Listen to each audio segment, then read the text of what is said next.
Hello. क्या हाल चाल भाई। तो जैसे कि हमारा चैप्टर चल रहा था रोटेशन मोशन, और आज सुबह मैंने एक केपीपी और अपलोड करवा दी थी। मुझे आप लोगों से एक शिकायत है, और सब लोग ईमानदारी के साथ नीचे टाइप कीजिएगा। क्या हुआ, मतलब कॉप अप नहीं कर पा रहे हो क्या आप लोग? क्या मैं नंबर ऑफ क्वेश्चन ज़्यादा दे रहा हूँ, आप उसके लिए समय नहीं निकाल पा रहे हो? है, या आपका समय इधर उधर कहीं वेस्ट हो रहा है? क्योंकि अब ऑलरेडी आप लोग जो है, मैं मान के चलता हूँ कि सारे अच्छे बच्चे हो पढ़ने वाले, तो क्या वजह है? मुझे ऐसा लग रहा है कि आप लोग केबीपी पूरी तरीके से सॉल्व नहीं कर रहे हो। बहुत ही सिलेक्टेड बच्चे, बहुत ही कम बच्चे सॉल्व कर रहे हैं। ठीक है। लेक्चर के नीचे मैं कमेंट पढ़ता हूँ, और जो कमेंट करने की जो संख्याएं हैं वो धीरे धीरे कम होती जा रही है। तो क्या आप भी बिल्कुल जैसे शुरू में एक बिलो एवरेज बच्चा आता है, शुरू में उसको AIR 1 से कम बात ही नहीं करनी होती है।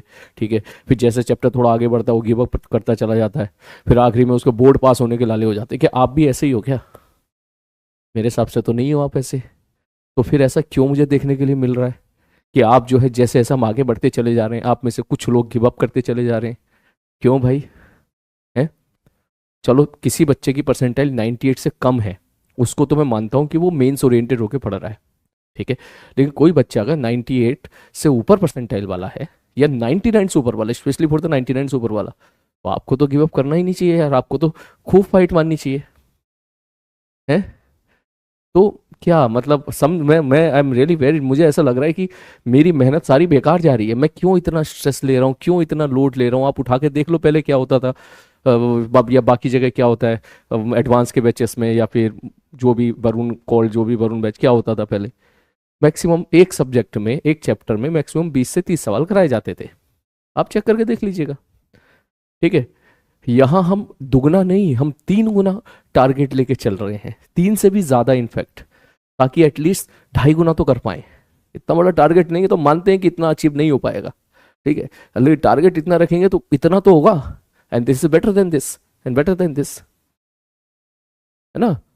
तो जहां बाकी सब जगह पे 30 से 40 क्वेश्चंस किए जाते हैं, ठीक है, एक चैप्टर के, हम वहां पर कम से कम 100 सवाल का टारगेट लेके चल रहे हैं। तो इन दैट केस क्या वजह है? क्या आप लोग गिव अप कर रहे हो, या कॉप अप नहीं कर पा रहे हो? मैं डांट नहीं रहा हूं, मैं जानना चाहता हूँ रीजन, ताकि उस पे जो है मिलके काम किया जा सके।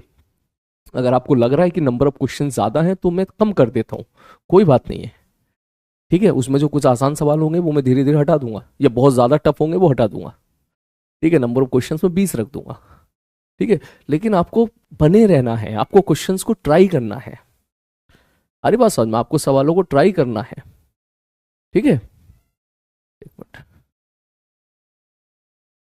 हाँ, ठीक है। तो क्या वजह है बेटा, क्या क्या मतलब? हो सके तो प्लीज मुझे बताओ आप लोग। ठीक है, ताकि हम, मैं उस पर काम कर सकूं, मैं आपके साथ जुड़ सकूं, उसका सोल्यूशन हम लोग निकाल सके। ठीक है। अगर आपको लग रहा है कि टाइम मैनेजमेंट में गड़बड़ी हो रही है, तो अब ये तो इतने वेल मैच्योर आप हो, इतने ज़्यादा अच्छे से आपने अपने आप को प्रूव कर दिया JMeins 1 में, तो मान के चलता हूँ कि कम से कम 15 घंटे तो आपको पढ़ने ही पढ़ने। और 15 घंटे 5-5 घंटे डिवाइड कर दो आप तीनों सब्जेक्ट को। ठीक है। लेक्चर 1.5 से 2 घंटे का होता है, बाकी 3 घंटे बचे। तो 3 घंटे में यार 25 सवाल तो बनने चाहिए थे, कि ये मैं कोई बड़ी एक्सपेक्टेशन तो नहीं रख रहा हूँ तुझसे, ऑब्वियसली, है ना? आइडियली तो वो कहीं ना कहीं 5 घंटे में 25 सवाल का एवरेज निकल रहा है, क्योंकि 2 घंटे में डिस्कशन तो वही होता है। ठीक है, 5 6 7 सवाल और अलग डिस्कस हो जाते हैं, है ना? तो कोई 3 घंटे में अगर मैं आपको 25 सवाल होमवर्क दे रहा हूँ तो आपको करने चाहिए, इसमें कोई बड़ी बात नहीं है। फिर तो 1 घंटे का एवरेज ही 8 से 10 सवाल निकला है ना? तो क्या, और इसमें आपको जो है, इनफैक्ट मैं तो बोलूंगी 25 सवाल जो मैंने आपको दिए हैं उसको 2 घंटे में करो, 1 घंटे में अपना रिवीजन करो भाई, है ना? तो इसमें, और ऐसा भी हो सकता है कि आप लोग क्वेश्चन लगा रहे हो, आप लोग केपीपी लगा रहे हो, आप उसका मजा भी उठा रहे हो, आपको उसके अंदर इंप्रूवमेंट भी हो रहा हो, लेकिन आप नीचे कमेंट नहीं कर रहे हो। ऐसा भी हो सकता है। तो इन दैट केस मैं आपसे बोलूंगा कि नीचे कमेंट जरूर करें, क्योंकि ये रिकॉर्डेड लेक्चर है। हमारी बात समझे? और मैं पर्सनली भरोसा करता हूँ इस बात पे कि इस बैच में, वरुण बैच में, रिकॉर्डेड ही जाए तो ज़्यादा बेटर है, क्योंकि हमने टास्क बहुत बड़ा उठाया, 25 सवालों का डिस्कशन। अगर मैं लाइव में करने जाऊंगा ना, तो एक लाइव क्लास में 10 सवाल से ज़्यादा डिस्कस हो ही नहीं पाएंगे। ठीक है। और हम यहाँ पर जो है शुरू से लेकर अब तक तो देख ले, ऑन एवरेज हम कम से कम 25 सवालों का डिस्कशन कर लेते हैं एक लेक्चर में। कुछ 1-2 क्लास को छोड़ दे तो अलग बात है ना? तो इन दैट केस प्लीज नीचे कमेंट बॉक्स में जरूर टाइप करें। ठीक है। अगर आप जो है वो किसी प्रॉब्लम से को फेस कर रहे हैं कि कहीं इस वजह से नहीं कर पा रहे हैं, तो प्लीज़ बताएं ताकि मैं उसको डिस्कस कर सकूं, ताकि उसको हम लोग उस पर काम कर सकें, वर्कआउट कर सके। ठीक, और अगर आपको लग रहा है कि सब कुछ बढ़िया चल रहा है, मजा आ रहा है, केपीपी क्वेश्चन सॉल्व कर रहे हो आप लोग, ठीक है, तो वो भी टाइप करें, वो भी जरूर टाइप करें। वट आप ये समझो कि जो हर बच्चा लेक्चर देखने के बाद नीचे जो है लेक्चर के रिगार्डिंग, अपनी फिजिक्स के रिगार्डिंग, आप अपनी जर्नी के रिगार्डिंग, ठीक है, मोटिवेट हो रहे हो, डीमोटिवेट हो रहे हो, मैं ये नहीं कह रहा हूँ कि केवल अच्छी अच्छी बातें, अगर आप जो भी है, ठीक है, वो आप नीचे ज़रूर लिखें, ठीक है, ताकि उस पर जो है फिर अपन आगे सोच पाएँ, क्या उस पर काम कर पाएँ। ठीक है, तो मैं सीरियसली बता रहा हूँ, मेरा आज सुबह केपीपी देने का मन था नहीं, ठीक है, मेरा बिल्कुल मन नहीं था। मुझे लगा था कि यार देख केपीपी 2 में 25 सवाल हो गए, केपीपी 1 में मैंने आपको कम से कम 25-30 सवाल दे दिए, 50 सवाल, 10 एक सवाल मैंने वैसे ही करा दिए होंगे, तो मैंने कहा 60 सवाल बहुत है, हो गया काम। और उसके बाद 40 सवाल तुम्हारे उसके आ रहे हैं एडवांस की पीवाईक्यू के, मैंने कहा हो गए 100 क्वेश्चन। ठीक है, फिर मुझे लगा ना चलो ठीक है यार, हो सकता है आप लोग पढ़ तो रहे हो लेकिन कमेंट नहीं कर रहे हो, तो इसलिए मैंने सुबह आपको फिर वो केपीपी अपलोड कराई है जिसमें 25 क्वेश्चन हैं। ठीक है, प्लीज आप उसको सॉल्व कीजिएगा। KPP number 1 was the quota material oriented KPP, ठीक है। KPP number 2 was the majority एरोडॉप ओरिएंटेड, ठीक है। KPP number 3 was the moderate. KPP number 4 वो आपको मिल जाएगी पीवाईक्यू के फॉर्म में। तो अगली जो केपीपी आएगी उसमें मैंने आपको जो है जेई एडवांस के पिछले 19 सालों के 2005 के बाद से, ठीक है, 20 सालों के मैंने क्वेश्चन लगा दिए हैं। ठीक है, संख्या उसकी ज्यादा है, मैं पहले क्लियर कर देता हूं, उसकी संख्या ज्यादा है, क्वेश्चन शायद 50 के आसपास है। ठीक है, लेकिन मैं चाहूंगा कि आप करो उसको सॉल्व। ठीक है, ऑल दो उन 50 में से जो टफ 10 क्वेश्चंस हैं, ठीक है, जो डिस्कस नहीं होते हैं, वो सॉरी जो एग्जाम में क्वेश्चन नहीं होते हैं, जिसको छोड़ना होता है हमको, जो मास्टर भी बाद में खूब लंबी लंबी वीडियो बनाते हैं, वो मैंने अलग रख दी है, केपीपी में ही रहेंगे लेकिन वो अलग रहेंगे।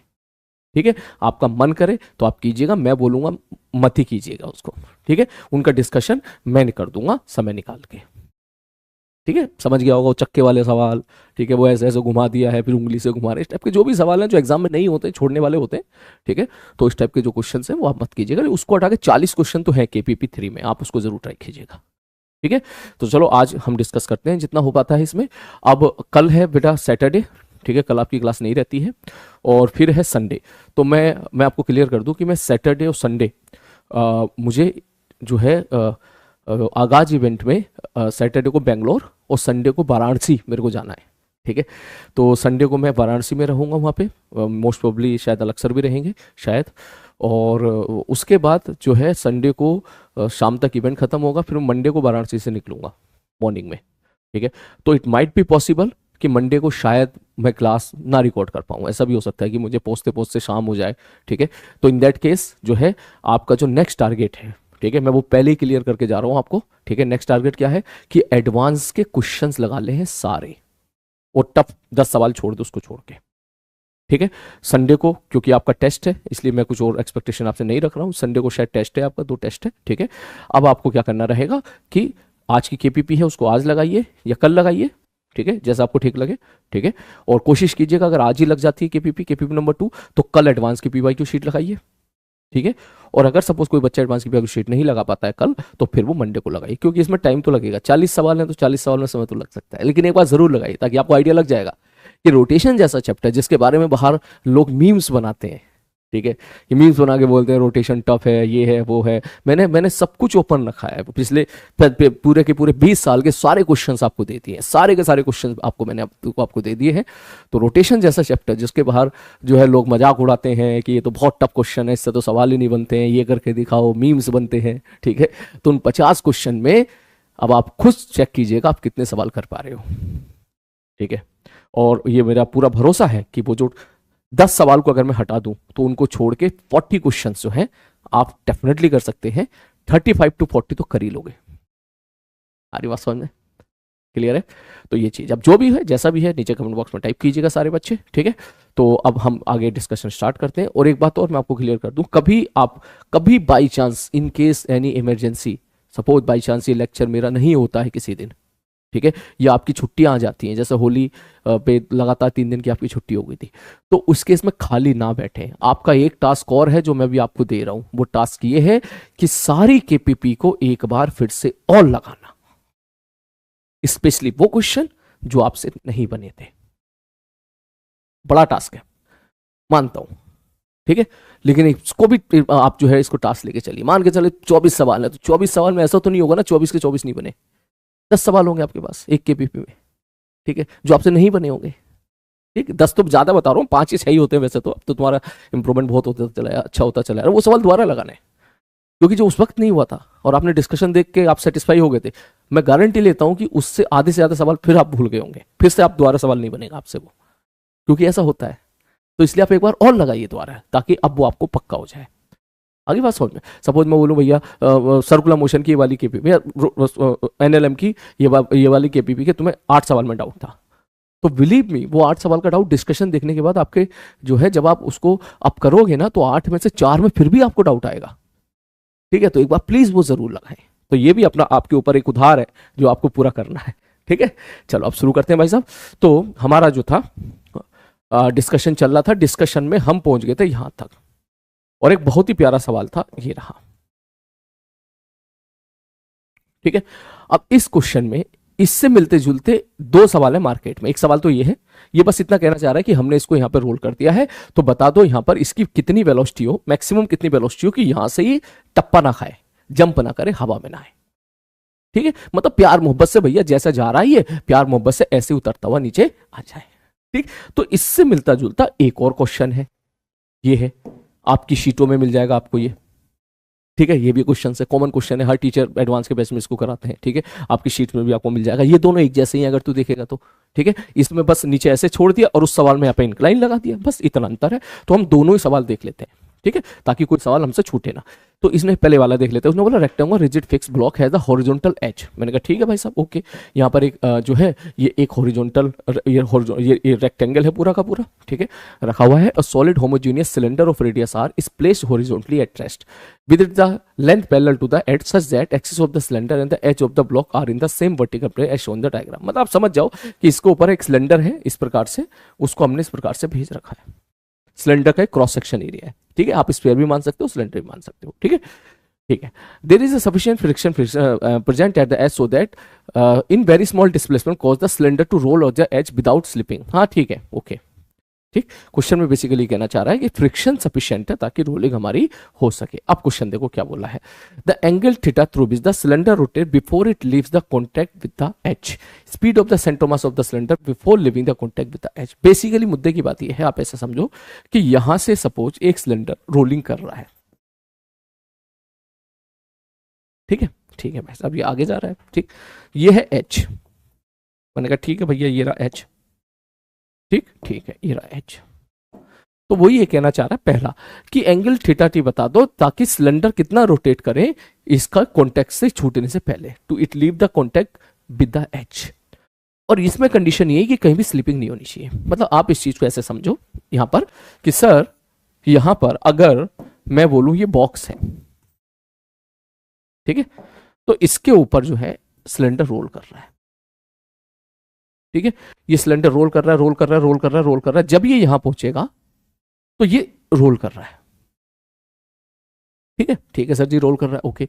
तो रोल कर रहा है, तो इसने ऐसा बोला कि बताओ ये कितना एंगल घूम जाएगा। मतलब जब ये यहां पहुंचा था तो भैया मान के चलो कंडीशन थी ऐसी, इस प्रकार की कंडीशन थी, ठीक है। नॉर्मल किधर था भाई साहब, ये रस का नॉर्मल।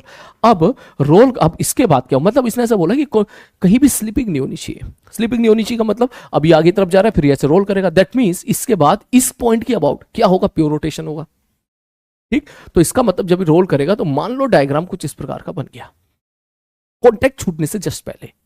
तो कॉन्टैक्ट छूटने से जस्ट पहले सपोज ये एंगल थीटा है, तो इन्होंने पूछ लिया भैया हमको ये एंगल थीटा बता दो कितना होगा। क्लियर है, ठीक है भाई साहब, ओके। अब तुम ये नहीं कहना सर सीधा फेंकेंगे तो सीधा चला जाता ना वो तो। अरे भाई पहली बात तो ये है कि स्लिपिंग नहीं हो रही है, रोलिंग हो रही है, रोल करके जा रहा है, ठीक है। और रोल करके जाने के बाद कहीं भी स्लिपिंग नहीं होनी है, कहीं भी स्लिपिंग नहीं होनी है, तो बताओ कॉन्टैक्ट कहां टूटेगा। Basically this is the question, ठीक। तो मान लो कि भाई साहब इस जगह पे कॉन्टैक्ट टूट गया, तो इसका मतलब जैसे ही ये जैसे ही सिलेंडर इस जगह पहुंचा तो ए पॉइंट के अबाउट क्या हुआ होगा, प्योर रोटेशन हुआ होगा, ठीक। तो यहां तक तो प्योरली रोल होके जा ही रहा, जा ही रहा, जा ही रहा। जब वो यहां पहुंचा तो ए के अबाउट उसने घूमना स्टार्ट कर दिया। मैंने कहा ठीक है भाई साहब, और मान ले इस मोमेंट पे जो मैंने पीला वाला डायग्राम बनाया है, इस मोमेंट पर इसका कॉन्टैक्ट टूट गया है। मैंने कहा तो ठीक है, तो भैया थीटा कैसे निकालेंगे? मैंने कहा पीडी बना लो, फिर से वही कहानी। बोले ठीक है सर जी, सबसे पहले नीचे कौन लगेगा? बोले सर नीचे लगेगा mg। मैंने कहा ले भैया mg लगा दे, और बताओ। सर इधर लगेगा नॉर्मल। मैंने कहा नॉर्मल क्यों लगा रहे हो? अरे सर जीरो कर देंगे उसको। मैंने कहा ठीक है चलो भैया, बहुत अच्छी बात है। तो मान लो यहां पर सेंट्रोमास की वेलोसिटी v नॉट, ठीक। तो जब ये रोल किया होगा तो इसका सेंट्रोमास देख थोड़ा सा नीचे आया है, देख पहले सेंट्रोमास था इसका यहां पर, और अब इसका सेंट्रोमास आ गया मेरे भाई यहां पर। तो सेंट्रोमास थोड़ा तो नीचे आया है, तो ये बात तो सच है कि इसकी जो भी वेलोसिटी होगी वो वेलोसिटी क्या हो जाएगी, इसकी चेंज हो जाएगी। मान लो इसकी v हो गई है, स्पीड चेंज हो जाएगी, तो ग्रेविटी का वर्क डाउन आ जाएगा। मैंने कहा ठीक है, तो अगर v चेंज हो गया है तो ओमेगा भी चेंज हो जाएगा, क्यों? रोलिंग हमेशा करानी है। मैंने कहा ठीक है।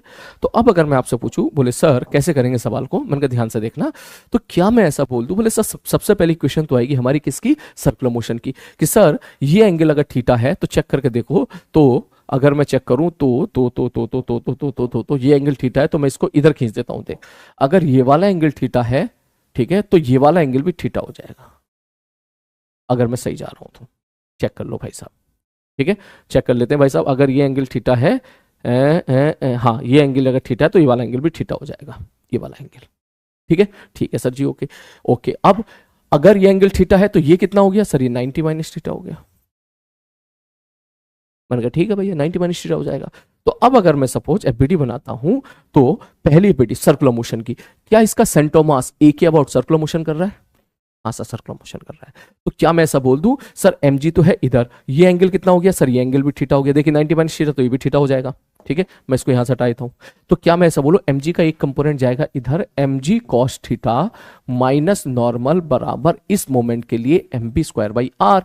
नॉर्मल की वैल्यू आप क्या पुट कर दोगे? 0, पहली क्वेश्चन। और दूसरी क्वेश्चन क्या लिखोगे? Work energy theorem. ध्यान से देखो, पहले इसका सेंट्रोमास कितना ऊपर था? r डिस्टेंस ऊपर था। अब कितना ऊपर है? r cos थीटा ऊपर है। ध्यान से देख, जूम करके देखेगा तो ये दिख जाएगा। देख पहले इसका सेंट्रोमास कितना ऊपर था सर? ये रेडियस के बराबर था। अब कितना ऊपर है सर? अगर मैं ये लाइन खींच देता हूं तो आप खुद देखो, ये एंगल थीटा है, ये r है, तो ये कितना हो जाएगा? r cos theta. इस हॉरिजॉन्टल वाली लाइन से कितना ऊपर है? r cos theta. कैसे? एक बार और देख ले फिर से, कि सर आप ऐसे समझो कि मैं इसको दिखा देता हूं गुलाबी नहीं सफेद वाले पेन से। ये वाली डिस्टेंस कितनी है? r है, ठीक, ये रेडियस है इसका। मैंने कहा ठीक है भैया, ये रहा रेडियस, ये r है r, और ये वर्टिकल लाइन है। ये एंगल कितना है? बोले सर ये थीटा है, ठीक। तो ये r है, तो ये कितना हो जाएगा? ये वाली डिस्टेंस कितनी हो जाएगी? r cos थीटा हो जाएगी, ठीक। मैंने कहा ठीक है भैया, चलो हो गया सवाल, इसके बाद बस लगा दो। दैट मीन्स अगर मैं इसको सॉल्व करूंगा इसके बाद, तो आप क्या बोलेंगे कि sir next work energy theorem या मैकेनिकल एनर्जी कंजर्वेशन, जो तेरा मन करे, तो हम लिख सकते हैं work done by gravity is mg r minus r cos theta equal to final kinetic energy minus initial kinetic energy, ठीक है सर। फाइनल काइनेटिक एनर्जी क्या लिखोगे सर? ये लिखेंगे half M we square plus half I omega square, ठीक है। मैंने यहां पर रोलिंग की कंडीशन लिख दी, minus initial kinetic energy half M V not square plus half M are square by 2 into V naught by R का whole square, ठीक है सर जी, ओके। अब अगर इसके बाद मैं क्वेश्चन को सॉल्व करूं तो ध्यान से देखना कि यहां से निकल के आ जाएगा mgr 1 minus cos theta equal to, ठीक है। मैं इसको सॉल्व करूं तो 1/2 प्लस 1/4 बराबर 3/4 mb स्क्वायर, ठीक है। और यहां से आ जाएगा माइनस 3/4 mb नॉट स्क्वायर, ठीक। यहां फंस कौन रहा है? फंस रहा है v, तो v की वैल्यू पुट कर दो भैया यहां से। r से सबको डिवाइड कर सकते हो चाहो तो, या mb स्क्वायर की वैल्यू पुट कर दो। mgr 1 माइनस कॉस थीटा बराबर, यहां पे आप लिख सकते हो mb स्क्वायर की value mgr cos theta 3/4 mgr cos theta minus 3/4 mb nought square, ठीक है sir ji, okay. I think सारी कहानी बिल्कुल सही जा रही है, कोई दिक्कत वाली बात नहीं है। एक बार वो चेक कर लेते हैं, कोई दिक्कत? हाँ, बी की जगह हमने रख दिया है, ठीक है। तो अब जो है क्या करें, इसको इधर लेके आ जा, ये आ जाएगा mgr, ठीक है, माइनस mgr cos थीटा और माइनस 3/4 mgr cos थीटा, ठीक है। तो ये आ जाएगा 7/4 mgr cos थीटा, ठीक है, बराबर ये आ जाएगा -3/4 MB0²। माइनस से अगर मैं मल्टीप्लाई कर दूं तो ये आ जाएगा 3/4 MB0² बराबर 7/4 mgr cos theta minus mgr। ये हमारा रिलेशन आ गया। ठीक है, अब ध्यान से देखना, अब सवाल की तरफ आते हैं। क्वेश्चन में क्या पूछा है उसने, ध्यान से देखना। A rectangular rigid fix block has a long horizontal edge the solid hemisphere cylinder of radius R placed horizontally at rest. अब देखो, अगर इसने ऐसा बोला है कि हमने किसी को हॉरिजॉन्टली रेस्ट पे रख दिया है इसको, ठीक है, सॉरी मैंने वेलोसिटी शुरू में वी नोट मान ली थी, ठीक है कोई बात नहीं, ठीक। तो अगर हमने इसको रेस्ट पे रख दिया है तो इसका मतलब क्या बोल दोगे, बोले बी नोट को 0 कर दो। नीचे कैसे जाएगा, अब भाई यहां पे रख दिया हल्का सा, ठीक है। इसका मतलब हमने वो सवाल ले लिया कि यहां से बता दो वी नोट कितनी वेलोसिटी होनी चाहिए, ठीक है, कि बिना उसके निकल जाएगी। हमने वो पैरेटो वाला क्वेश्चन कर लिया बेसिकली, लेकिन दोनों क्वेश्चन है एक ही अगर आप ध्यान से देखो तो, ठीक है। तो वी नोट को 0 रख दो, हल्का सा आपने टर्न कर दिया। तो अब अगर मैं यहां बोल दूं आपसे कि इफ वी नोट बराबर 0, तो यहां से आप बोल सकते हो कॉस थीटा बराबर कितना आ जाएगा, इसको 0 पुट कर दोगे, MGR cancel out, cos theta बराबर आ जाएगा 4/7। क्लियर है, ठीक है। तो इसका आंसर तो आपका हो गया ये वाला, कॉस थीटा बराबर कितना आ जाएगा मेरे भाई, इसका आंसर क्या आ जाएगा, कॉस इनवर्स 4/7। उसके बाद speed of the centre of mass of the cylinder before it leaving the contact. अब तो आप स्पीड निकाल ही लोगे, क्यों सर, अब स्पीड इसलिए निकाल लेंगे क्योंकि हमें जो है कहां गया सवाल, ये रहा सवाल, हमसे बी पूछा उसने, बी, ये बी पूछा है, अगर हमें कॉस थीटा पता चल गया तो बी हमको पता चल जाएगा। ठीक, तो ये क्वेश्चन तो हो गया आपका ये वाला। बेसिकली मैं दोनों क्वेश्चन को मर्ज कर दिया, आप इस चीज को समझो, ठीक है। चलो अब चलते हैं इस वाले क्वेश्चन की तरफ, ये जो क्वेश्चन था, ठीक है, ये वाला जो सवाल था।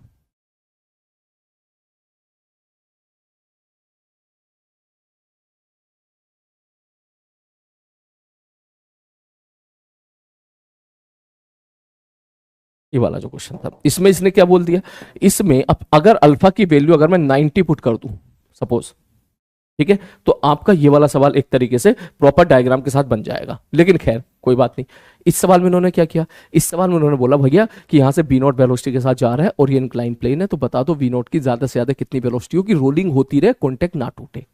मैंने कहा ठीक है भैया, तो जब ये डायग्राम तुम्हारा यहां पहुंचेगा, एक केस तो आ गया ये कि जब ये तेरा यहां आ गया, मैंने कहा ठीक है भाई साहब, तो इसकी वेलोसिटी किधर होगी, मैंने कहा इसकी वेलोसिटी हो जाएगी आगे वी नॉट, और भैया ओमेगा तो इसके पास है ही, ठीक। तो यहां तक तो कोई दिक्कत नहीं है। अब सर वो जानना चाहता है कि भाई क्या हो, बोले सर जी कांटेक्ट नहीं छूटना चाहिए, जंप नहीं करना चाहिए, जंप करेगा कांटेक्ट टूट गया, ठीक। तो दैट मींस अब क्या होगा, बोले सर ये जाए और प्यार मोहब्बत से रोल करके निकल जाए, दैट मींस इसके अबाउट क्या होना चाहिए अब तुम्हारा, सर ये वाला जो पॉइंट है, अब इसके अबाउट जो है जैसे पहले सवाल में हुआ था, अब इसके अबाउट क्या हो जाएगा, इसका प्योर रोटेशन मोशन हो जाएगा। आप ये बोल सकते हो कि इसके ये जो पॉइंट है सर, इसके बाद ये इसके अबाउट ऐसा घूम जाएगा, दैट इज इसको आप इंस्टेंटेनियस सेंटर भी बोल सकते हो, क्योंकि इसके अबाउट प्योर रोटेशन मोशन हो रहा है, ठीक। ठीक है सर जी, तो अब मैंने कहा भैया मान ले, अब अगला डायग्राम में नीले पेन से बना देता हूं कि मान ले अब जब इसके अबाउट घूमा तो जस्ट जब ये इस इंक्लाइन प्लेन पर आएगा तो आप बोल सकते हो कि डायग्राम कुछ ऐसा बन जाएगा।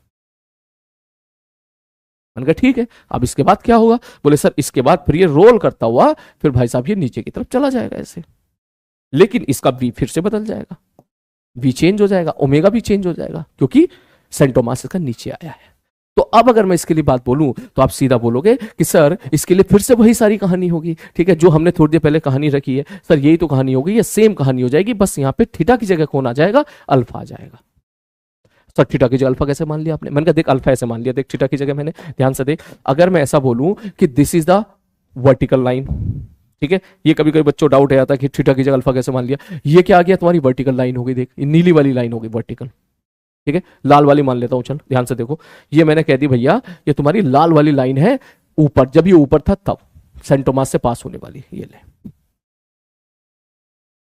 ठीक है, ठीक है, जब ये यहां पहुंचा तो हमारी जो लाइन है इससे पास होने वाली जो लाइन है वो ये हो गई, मैंने कहा ठीक है, तब तो ये चेक करके बता कि जो इस पॉइंट को, ठीक है, पहले इसको थोड़ा सा आगे कर दे, इसको ये ऐसे था पहला डायग्राम लाइक दिस ऐसे, ठीक, इस कोने वाले पॉइंट से जस्ट पहले और कोने वाले पॉइंट के जस्ट बाद, हमारी बात, जब वो इस इंक्लाइन प्लेन पर आ गया और जब जो इस इंक्लाइन प्लेन पे था, तो अगर मैं इन दोनों पॉइंट को चेक करूं कि हमारा जो जो इस पॉइंट को सेंटर से ज्वाइन करने वाली लाइन है वो कितना एंगल घूमी है, तो चेक करो कि पहले तो थी ये वर्टिकल लाइन, और जब वो यहां गया अब हो गई ये वर्टिकल लाइन। तो अब ये ज्योमेट्री से आप बोल सकते हो कि अगर ये एंगल अल्फा है तो ये एंगल भी अल्फा हो जाएगा, तो ये भी अल्फा ही हो जाएगा। तो चेक कर लेना, हमारी बात समझ में। तो इसका मतलब जैसे हम लोग यहां पे बात कर रहे थे ना कि थीटा था, तो थीटा की जगह अल्फा आ गया, तो यहां तो सीधा लिख देगा 3/4 एमबी, वो सेम सवाल हो गया भाई साहब, 3/4 एमबी नॉट स्क्वायर बराबर, मैं समय बचा रहा हूं है ना, ठीक है, बराबर 7/4 mgr cos थीटा, ठीक है, माइनस mgr। अब इसने क्या पूछ लिया, इसने पूछ लिया भैया वी नॉट की वैल्यू बता दो। मैंने कहा वी नॉट की वैल्यू, तो भैया वी नॉट की वैल्यू आप यहां से निकाल सकते हो, 4 से मल्टीप्लाई कर दो, ठीक है, तो V not square M M M तुम्हारा कैंसिल आउट हो जाएगा, 4 से मल्टीप्लाई कर दो, 3 बी नॉट स्क्वायर बराबर 7 G R cos alpha minus G R, 3 से डिवाइड मार दो, बी नॉट बराबर 1/3 G R 7 cos alpha minus 1 का अंडर रूट। आई थिंक यही आपका आंसर है। 4 भी तो आएगा, अच्छा 4 से मल्टीप्लाई हो गई यार, सॉरी 4 से मल्टीप्लाई हो गई यहां पर,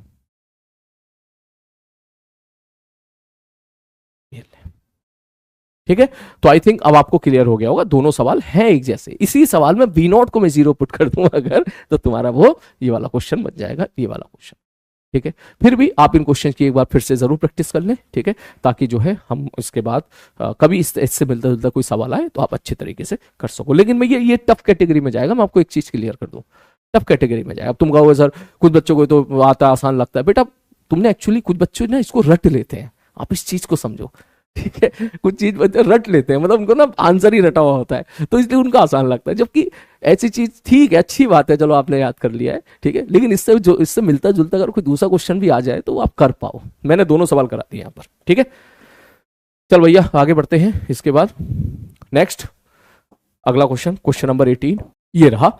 बड़ा ही अच्छा, बड़ा ही प्यारा सवाल है, छोटा सवाल है, इसमें एक चीज मिसिंग है, थीटा की वैल्यू गिवन नहीं है, ठीक है, तो यहां पे थीटा की वैल्यू आप लिख लीजिएगा 37 डिग्री, ठीक है, ये मिसिंग है, मैं एक बार और चेक कर लेता हूं भाई, ठीक है, कहीं कोई गलती ना हो जाए, हाँ 37, ठीक है। चलो अब सवाल को करते हैं। इसमें ऐसा बोला है भैया, यहां पर एक रस्सी है, ठीक है, सवाल पढ़ लो किसी ने ना पढ़ा हो तो, ठीक है, यहां पे एक रस्सी है, रस्सी ज्यादा से ज्यादा टेंशन 70 to 52 न्यूटन का बर्दाश्त कर सकती है, उससे ज्यादा टेंशन होगी तो रस्सी टूट जाएगी, और यहां से एक मास है जो आगे की तरफ रोल कर रहा है और उसकी वेलोसिटी कांस्टेंट है 50 सेंटीमीटर पर सेकंड। उसने बोला वो टाइम बता दो जब रस्सी क्या हो जाएगी, ब्रेक हो जाएगी, t बराबर 0 पर उसको यहां से छोड़ दिया। तो हो क्या रहा है सवाल में, जैसे जैसे ये आगे की तरफ जा रहा है, जाहिर सी बात है मान लो किसी टाइम पे यहां पहुंचा तो इसका नीचे लग रहा होगा mg भाई साहब, मैंने कहा ठीक है, तो जैसे जैसे बॉल आगे की तरफ जा रहा है वैसे वैसे इस पॉइंट के अबाउट जो टॉर्क है वो बढ़ता चला जा रहा है, क्योंकि पूरा सिस्टम इक्विलिब्रियम पर है। इसके टॉर्क को और इस प्लेटफॉर्म का ये जो रॉड है, रॉड के एमजी के टॉर्क को कौन बैलेंस कर रहा है, रस्सी की टेंशन। तो ये तो तुम्हें फील आ रही होगी कि जैसे जैसे आगे की तरफ जाएगा वैसे वैसे टेंशन बढ़ती जा रही है, रस्सी में तनाव बढ़ता चला जा रहा है, और एक मोमेंट ऐसा आएगा जब वो इसको नहीं झेल पाएगा, एक मोमेंट ऐसा आएगा जब रस्सी में टेंशन कितनी हो जाएगी, 52 हो जाएगी, या 52 से थोड़ी सी भी ज्यादा हो जाएगी, तो रस्सी क्या हो जाएगी आपकी, कैंसिल हो जाएगी, टूट जाएगी, ठीक। तो करना क्या है सवाल में, मैंने कहा मान ले टी टाइम पे रस्सी टूटी, तो क्या टी टाइम पर ये वीटी डिस्टेंस आगे चल देगा, मैंने कहा हाँ भैया बीटी डिस्टेंस चल देगा। अगर मैं बीडी बनाऊं तो इस पे नीचे लग रहा होगा mg, क्योंकि इसका मास कितना है 1 kg, देखिए यहाँ पे 1 kg लिखा हुआ है, और इसका मास कितना है भाई साहब 5 kg, तो इसका मतलब इस पे नीचे लग रहा होगा 50, रॉड पे एमबी 50 लग रहा होगा, और इधर है मेरे भाई टेंशन, और टेंशन कितना है बोले 52, कब, जब रस्सी टूटने वाली होगी। अब बस आपको क्या करना है, किसी पॉइंट के अबाउट टॉर्क बैलेंस कर दो, या तो इसके अबाउट कर दो, आपका आंसर आ जाएगा। शुरू करते हैं इस पर, तो इसका टॉर्क कितना होगा 10 इंटू बी टी, प्लस इसका टॉर्क कितना होगा 50 इंटू L/2, लेंथ 8 है तो 4 हो जाएगा, इसको कौन बैलेंस करेगा, T sine theta into L. Clear भाई साहब, बस आपको इसके बाद जो है क्या करना है, इसके बाद वैल्यू पुट करनी है। आ जाओ वैल्यू पुट कर लेता हूं मैं। टेंशन की वैल्यू कितनी है भैया 52, साइन 37 की वैल्यू कितनी है 3/5, और लेंथ की वैल्यू कितनी है 8। ये सॉल्व करने के बाद आप यहाँ बी की वैल्यू रख दीजिएगा हाफ, टी आपका exact answer 9 point something match कर जाएगा। ठीक है, नेक्स्ट अगला क्वेश्चन। नेक्स्ट क्वेश्चन बहुत ही प्यारा सवाल है। ठीक है, अब याद करो एक क्वेश्चन ऐसा हम लोग किया करते थे कि एक रॉड है, उसको यहाँ पे हिंज कर दिया, यहाँ पे रस्सी है कट कर दी है, तो बताओ अल्फा क्या होगा। हम लोग क्या लिखा करते थे, mg into L by two बराबर आई इंटू अल्फा। वही आपका सवाल है, बस थोड़ा सा आपको mg में फाइट करनी पड़ेगी, थोड़ा सा आपको आई में फाइट करनी पड़ेगी। तो इसने ऐसा बोला है कि band in shape of arc, ये एक आर्क है। तो मैं आपको इसका हिंट देता हूं, देख करना क्या है आपको। आर्क का सेंटर ऑफ मास कहां पर होता है, पहले आप वो निकालो यहां से, सेंटर ऑफ मास का फॉर्मूला याद करो। ठीक है, मान लीजिए डिस्टेंस x है। ठीक है, आर का सेंटर ऑफ मास कहां पर होगा, पहले वो निकाल ले। ठीक है, सेंटर ऑफ मास के कंसेप्ट से। ठीक ठीक है सर, तो इसका मतलब यहां पे नीचे लगेगा mg। ठीक है सर, तो मैं करूंगा सर, जैसे आप इसको छोड़ोगे, इसके अबाउट हमको अल्फा चाहिए, तो मैं लिखूंगा mg into R minus X, क्योंकि ये डिस्टेंस क्या होगी r, और ये कितनी हो जाएगी r माइनस एक्स। ये आर्क है एक सर्किल का, एक रिंग का छोटा सा टुकड़ा। ठीक है, तो ये क्या हो जाएगा सर, ये आ जाएगा टॉर्क, हिंज फोर्स का टॉर्क 0 है, equal to I into alpha. अब आई किसके अबाउट होता है, आई सेंटर ऑफ मास के अबाउट नहीं होगा, आई होगा इस सी पॉइंट के अबाउट। सी मतलब इसको ओ लिख दे, आई अबाउट ओ हो जाएगा। ठीक है, क्योंकि हिंज के अबाउट आई लिखा करते थे, तो इसके अबाउट आई निकालना ये खुद में एक बढ़िया सवाल है। इसके लिए क्या करना पड़ेगा आपको, मैंने कहा भैया को बताओ, अगर इस पॉइंट को मैं ए कह दूं और ये तुम्हारा सेंटर ऑफ मास है, ये पॉइंट ओ कह दूं, तो हमें ये तो पता है कि moment of inertia about A कितना होगा, एम आर स्क्वायर। इसके अबाउट तो इसका moment of inertia m are square होता है। ठीक, तो यहां से यहां पैरेलल एक्सिस थ्योरम मत लगा देना, सवाल गलत हो जाएगा। ठीक है, पहले एक्सिस कहां से लगाते थे, आईसी से लगाते थे। तो देख मैं क्या लिखूंगा, ध्यान से समझना। तो पहले आप आईसी निकालोगे, आईसी, आईसी मतलब सेंटर ऑफ मास के about plus M X square, IC plus M D square बराबर I about A which is M are square. ठीक है, और यहां से क्या निकाल लोगे, आईसी निकाल लोगे, और जब आईसी आ जाएगा फिर आईसी से यहां जंप मार देना, आई अबाउट ओ क्या लिखोगे, IC plus M r minus x का होल स्क्वायर।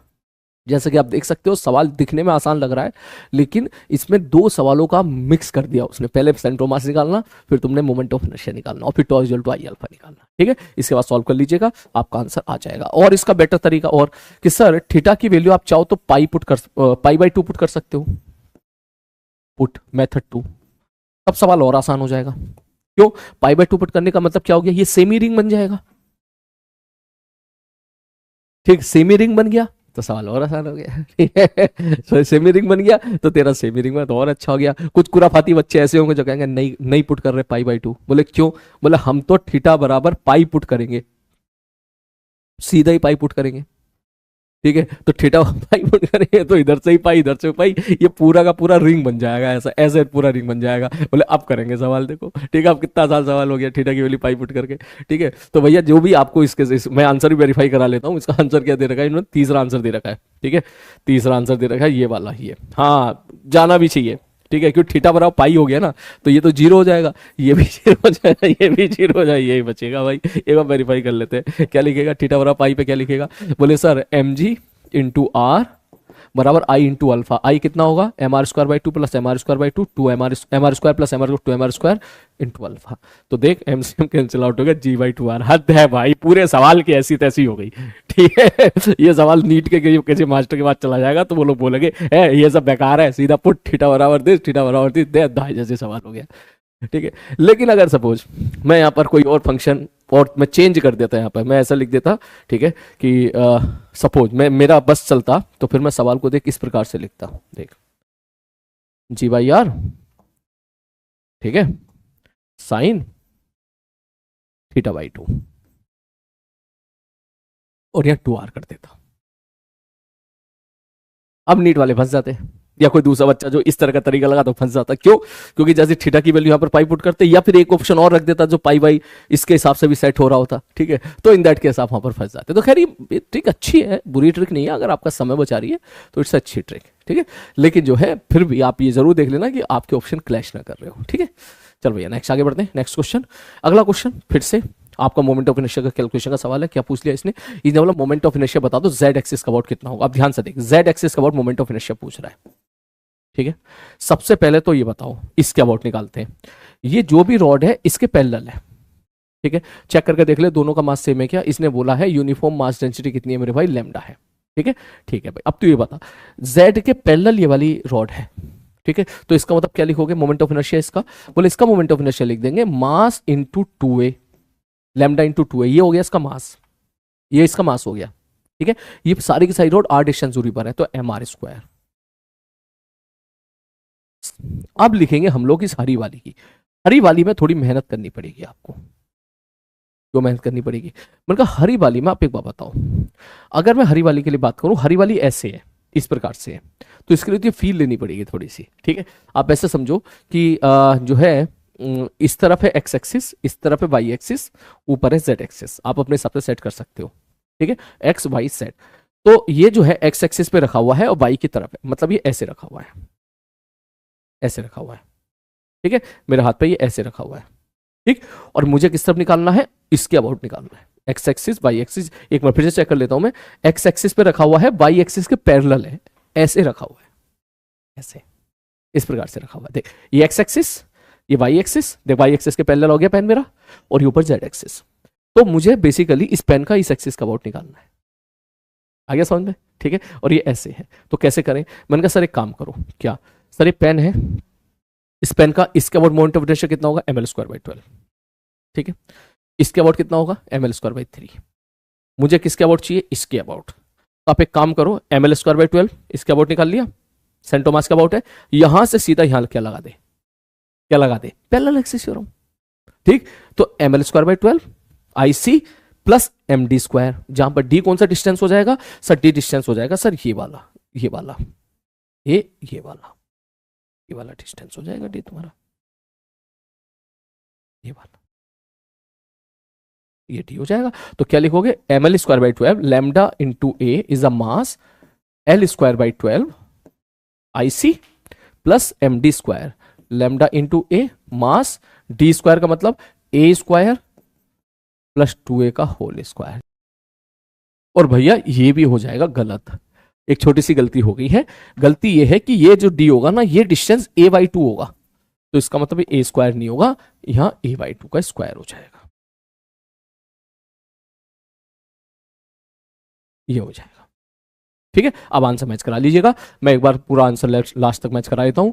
देख भैया, लैम्डा AQ तो ले लिया मैंने कॉमन, ठीक है, 2 दूनी 4 दूनी 8 प्लस 1/12 प्लस ये स्क्वायर बाहर आ जाएगा AQ 1/4 प्लस 4, ठीक है।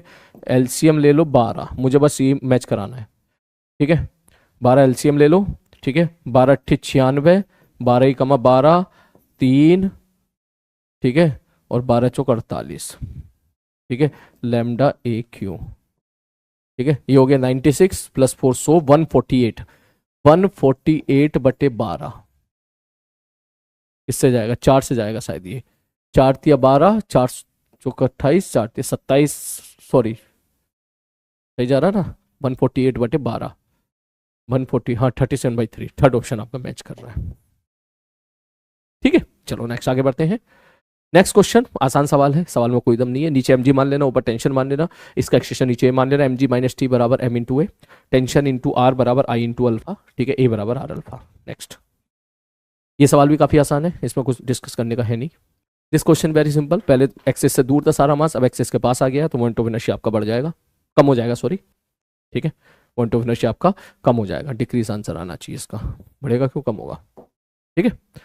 नेक्स्ट क्वेश्चन, ये भी इस तरह का सवाल क्लास में हम लोगों ने बहुत किए हैं, ठीक है, ये आप खुद से कीजिए, ये बस मैंने ऐसे डाल दिए थे ताकि थोड़ा सा जो आपका जो आपकी सवाल करने की स्पीड बढ़ जाए, ठीक है, इसलिए मैंने सवाल डाल दिए थे।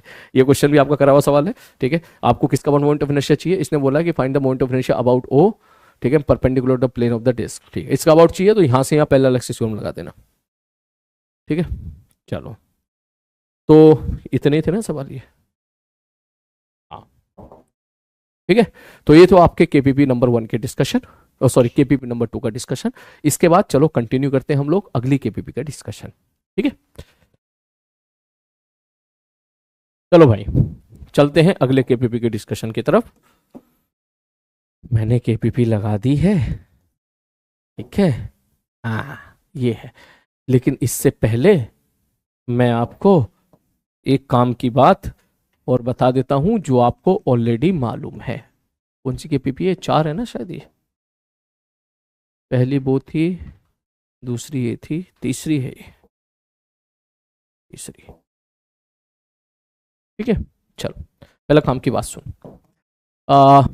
काम की बात ये है, ऑलरेडी आपको पता होगी, नहीं पता हो तो मैं बता दूं, क्योंकि मेरे मन में घूम रहा था कि यार बता देना चाहिए, मुझे पता चला तुम में से किसी को नहीं पता हो, कि ये तो हमको पता था कि किस जगह पे फोर्स लगाएं कि बिना फ्रिक्शन के रोलिंग हो जाए। उसकी वैल्यू निकल के आती है x बराबर आई अपॉन एम आर, है ना। इसके बाद एक रिजल्ट आप याद रखिएगा कि अगर इस लाइन से ऊपर अगर आप फ्रिक्शन, इस लाइन से ऊपर अगर आप फोर्स लगाओगे तो फ्रिक्शन आगे लगेगा, और इस लाइन से अगर नीचे अगर आप फोर्स लगाओगे तो फ्रिक्शन पीछे लगेगा। ठीक है, इसको लिख लेना कहीं पे, ये रिजल्ट है। मैं फिर से बोल देता हूं, अगर आप इस लाइन पर, ये सेंटर है, ठीक है, इस लाइन पे फोर्स लगाओगे तो क्या होगा सर, फ्रिक्शन की कोई आवश्यकता नहीं है, फ्रिक्शन जीरो है, फ्रिक्शन नहीं लगेगा। ठीक है, लेकिन अगर आपने इस लाइन के ऊपर लगाया तो फ्रिक्शन आगे लगेगा, और इस लाइन के अगर नीचे लगाया तो फ्रिक्शन आपका पीछे की तरफ लगेगा। ठीक है, तो ये इस चीज का ध्यान रखना भाई साहब। पहला रिजल्ट तो ये था। दूसरा रिजल्ट ये है क्या कि सर अभी तक हम लोग क्या कर रहे हैं, रोलिंग में हमारी अक्सर आदत रहती है कि भैया आगे मान लो इसकी वेलोसिटी v है, ये घूम रहा है इससे, तो इसकी काइनेटिक एनर्जी हम लिखते हैं half M we square plus half I omega square. ठीक है, अब चाहो तो आप ये काम भी कर सकते हो, क्योंकि ये जो पॉइंट है अगर ये रोलिंग कर रहा है, only case for the rolling, अगर ये रोलिंग कर रहा है तो इसका मतलब ये जो लोएस्ट पॉइंट है ये आपका क्या हो जाएगा, इंस्टेंटेनियस एक्सिस ऑफ रोटेशन हो जाएगा। इसके अबाउट प्योर रोटेशन हो रहा होगा। तो अगर प्योर रोटेशन हो रहा होगा तो अगर मैं इसको सपोज ए बोल दूं थोड़ी देर के लिए, तो आप काइनेटिक एनर्जी की डायरेक्ट लिख सकते हो हाफ आई ओमेगा स्क्वायर। आप डायरेक्टली भी लिख सकते हो। मैं फिर से बोल देता हूं कि ये तो भाई साहब रिजल्ट, ये तो बेसिकली फॉर्मूला है ही, half M B square plus half I M square. मैं तो इसी पे ही भरोसा करता हूं, क्योंकि ये सब पे वैलिड है, सब में मतलब तेरी सीआरटीएम हो रहा हो, रोलिंग हो रही हो, नहीं हो रही हो, सब में चल जाएगा। लेकिन अगर सपोज रोलिंग हो रही है, ठीक है, रोलिंग हो रही है, तो रोलिंग होने का मतलब ये पॉइंट रेस्ट पर है और ये पॉइंट रेस्ट पर है, तो इसका मतलब इस मोमेंट के लिए इसके अबाउट सारे बंदे क्या करेंगे, फ्री जो है प्योर रोटेशन मोशन करेंगे। That means this instantaneous axis of rotation है। तो इसका एक फायदा ये भी होता है कि आपको डायरेक्ट काइनेटिक एनर्जी लिखनी है ना, तो आप इसी के अबाउट मोमेंट ऑफ इनर्शिया लिख लो। ठीक है सर, अब यकीन नहीं आता तो वेरीफाई कर ले। मान ले ये डिस्क होती, अगर ये डिस्क होती तो मैं क्या लिखता यहां पर, हाफ आई ओमेगा स्क्वायर की जगह आई की जगह लिखता मैं एम आर स्क्वायर बाई 2, और ये लिखता b square by r square. ये कितना आ जाता, ये आ जाता 3/4 एम बी स्क्वायर। ठीक है, तो वही चीज आप यहां से भी लिख सकते हो डायरेक्ट। क्या हाफ, सर इसका मोमेंट ऑफ इनर्शिया क्या लिखेंगे, इसका अबाउट कितना है, m are square by 2 plus M R square, तो 3 m are square by 2 into omega square. ठीक है, अब तू चेक करके देख ले, यहां से डायरेक्ट आंसर आ गया 3/4। ठीक है, और इसकी ओमेगा की जगह बी बाई आर पुट कर देगा तो M B square, same answer आ गया। ठीक है, चलो खैर आगे बढ़ते हैं। तो अब चलते हैं केपीपी नंबर 3 पर, क्वेश्चन नंबर 1। ठीक है, सेम सवाल है जो आपको कुछ टाइम पहले आप लोगों ने इधर उधर जरूर देखा था, वही सवाल है, बस अंतर यह डायग्राम की शक्ल सूरत बदल गई है। कहीं भी रोलिंग, कहीं भी यहाँ पे स्लिपिंग नहीं हो रही है। इसका मतलब मैं बोल सकता हूं कि इस पॉइंट के और इस पॉइंट के बीच में नो स्लिपिंग। ठीक है, दैट मीन्स अगर ये सपोज ओमेगा से घूम रहा है तो मैं लिख सकता हूं R1 ओमेगा 1 बराबर R2 ओमेगा 2 बराबर इस पॉइंट की जो वेलोसिटी है जो कि कितनी है 2.5। बस आपको वैल्यू पुट कर देनी है, सॉल्व करके आंसर आ जाएगा। नेक्स्ट अगला क्वेश्चन। अगला क्वेश्चन ये ऐसा है तो बहुत आसान, एडवांस के लिए बहुत अच्छा सवाल है, क्योंकि एडवांस में आप जानते हो कुछ सवाल ऐसे आते हैं जो उस एग्जामिनेशन प्रेशर में हमसे नहीं बनते हैं। ठीक है, एग्जाम में जब जाते हैं तो हमसे नहीं बनते, लेकिन जब बाहर आके निकलते हैं और हम उनका सोल्यूशन देखते हैं तो हम कहते हैं यार इतना आसान है। और फिर जो नन्हे मुन्ने बच्चे होते हैं वो कहते हैं, वो जो बच्चे सोल्यूशन देख के समझने की कोशिश करते हैं उनको लगता है तो बड़ा लल्लू सवाल था, बड़ा ही आसान सवाल था। तो उसी प्रकार का क्वेश्चन मेरे भाई ये है, अच्छा सवाल है एडवांस के लिए, सीखने के लिए। क्या इसने ऐसा बोला है, ध्यान से देखो, एक हॉरिजॉन्टल व्हील है, बकेट है, सरकमफ्रेंस पर चारों तरफ गोल गोल गोल गोल घूम रही है। पानी क्या हो रहा है, लगातार पानी के अंदर, लगातार जो है पानी बकेट के अंदर हम डाल रहे हैं एम रेट से। अब उसने बोला कि treating the bucket as a small compare to the wheel, find the angle turn through with the wheel in time t, moment of inertia of the wheel and the bucket about the vertical axis I and R, radius of the circumference जो है वो दे रखा है r, और उसने बोला initial angular velocity दे रखी है ओमेगा। टी टाइम बेसिकली ये घूम रहा है, पानी डाल रहे हैं, बताओ टी टाइम में कितना एंगल रोटेट करेगा। भाई अगर मैं इस सवाल को ध्यान से देखूं ना, ये सवाल वही है कि डिस्क घूम रही है और हमने क्या किया, हमने इस तरफ क्या कर दिया मेरे भाई, एक दूसरी तरफ एक मास रख दिया।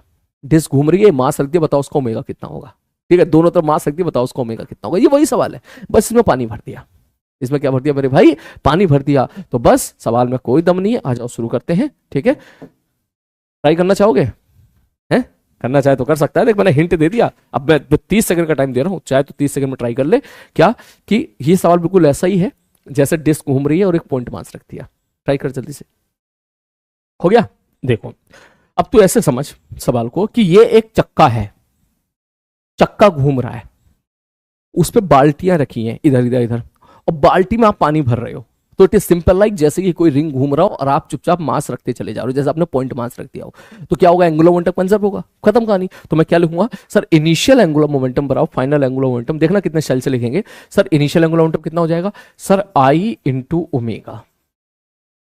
आई किसका, सबका आई दे दिया उसने, सबको जोड़ के लिख दिया।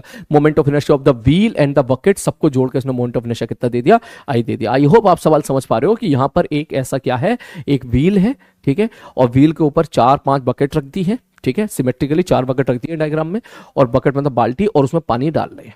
ठीक है, तो व्हील और बाल्टी का मोमेंट ऑफ इनर्शिया अगर आई है तो इनिशियल एंगुलर मोमेंटम कितना हो जाएगा, इतना। टी टाइम में कितना एंगुलर मोमेंटम हो जाएगा सर, टी टाइम में हम लिखेंगे आई, आई तो आई है ही मोमेंट ऑफ इनर्शिया, ठीक है, आई फाइनल इंटू ओमेगा लिखूंगा, प्लस अब जब जितना सपोज आपने पानी भर दिया, वो पानी भी तो आर डिस्टेंस दूरी पर है। सपोज आपने यहाँ पे पानी भर दिया, पानी पानी पानी पानी पानी पानी पानी पानी, तो ये भी तो आर डिस्टेंस दूरी पर है, पानी भी घूमेगा। तो आप क्या लिखोगे सर, पानी के लिए हम लिखेंगे सर, सर टी टाइम में कितना पानी भरेगा सर, एम मास पर यूनिट टाइम है तो एम इंटू टी। 1 सेकेंड में एम मास, तो टी सेकेंड में इतना मास। ठीक है, ठीक है सर जी। तो सर ये मोमेंट ऑफ इनर्शिया इसका हो गया, पानी का मोमेंट ऑफ इनर्शिया हो जाएगा इतना, mr²। ठीक है, ये मोमेंट ऑफ इनर्शिया पुराना, ये मोमेंट ऑफ इनर्शिया जो है जो एक्सट्राइड हो गया है। ठीक, I1 ω1 बराबर I2 ω2, और ω2 को मैं लिख सकता हूं डी थीटा बाई। ये सबसे बड़ा यहां पे कैच था। ठीक है, ये ओमेगा को अगर कोई बच्चा ओमेगा लिख दे तो फंस गया वहीं पर, ओमेगा की जगह तो क्या पुट कर दे, D theta by D T. अब इसको इंटीग्रेट कर दे, एक लाइन में तेरा आंसर आ जाएगा। ठीक है, कैसा आएगा भैया, आ जाओ शुरू कर लेते हैं। हम लिख सकते हैं D T upon I plus M R square into T बराबर D theta upon I into omega. Integrate कर दो टी बराबर 0 पर। ठीक है, टी बराबर 0 मान लो स्टार्ट हुई है, किसी टी टाइम पर आप जानना चाहते हो कि कितना एंगल रोटेट किया है। ठीक है, अब भैया इसके बाद खुद करना। नेक्स्ट, ये आंसर मैच कर जाएगा। देख एल एन वाला टर्म आएगा, एल एन आई प्लस समथिंग समथिंग आएगा, ये तो गलत हो गया, ये भी गलत हो गया। ठीक है, इन दोनों में से कोई एक है, तो इसका मतलब ये डायमेंशनली चेक कर सकता है तू। ठीक है, डायमेंशनली ही ये तू चेक कर सकता है। क्या पूछ लिया, इनिशियल एंगुलर वेलोसिटी ओमेगा थी। ठीक है, क्या पूछ लिया उसने, क्या पूछ लिया उसने, क्या पूछ लिया, एंगल टर्न, तो एंगल पूछा है तो खैर ना भैया, दोनों की डायमेंशन से सॉल्व करना पड़ेगा इसको। ठीक है, अभी तेरा काम है। नेक्स्ट, अगला उसी प्रकार से एक और क्वेश्चन है। जेई एडवांस ने इससे मिलते जुलते 3 सवाल पूछे हैं अब तक, तो इसलिए उन सवालों की प्रैक्टिस के लिए ये सवाल काफी अच्छा है। ठीक है आसान। ठीक है, एक डिस्क रोटेट कर रही है। अब तक हम लोग डिस्क पे क्या करते थे, एक पॉइंट मास रख दिया करते थे, 2 पॉइंट मास रख दिया करते थे, अब पूरी की पूरी रॉड रखती है।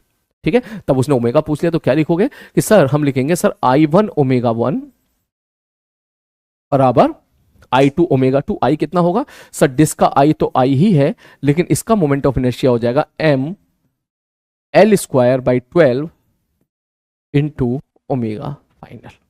ये कैसे लिख दिया मैंने, रॉड का मोमेंट ऑफ इनर्शिया होता है mL²/12, जहां पर लेंथ की जो वैल्यू है वो तुम्हारी कितनी हो जाएगी, यहां पर 2r हो जाएगी। बस खत्म कहानी। अब आप चेक कर लेते हैं, यूनिफॉर्म डिस्क है, ठीक है, उसका ओमेगा दे रखा है, सारी इंफॉर्मेशन दे रखी है, मास दे रखा है क्या, ठीक है, non conducting rod of the same mass, अच्छा सेम मास दे रखा है। अब शुरू हो जाओ। I1 क्या लिखेंगे, I1 मैं लिखूंगा डिस्क के लिए mr²/2 इंटू ओमेगा बराबर mr²/2 प्लस m, ये कितना हो जाएगा, 1 मिनट रुकिए यार, ये अलार्म ने बड़ा परेशान कर दिया।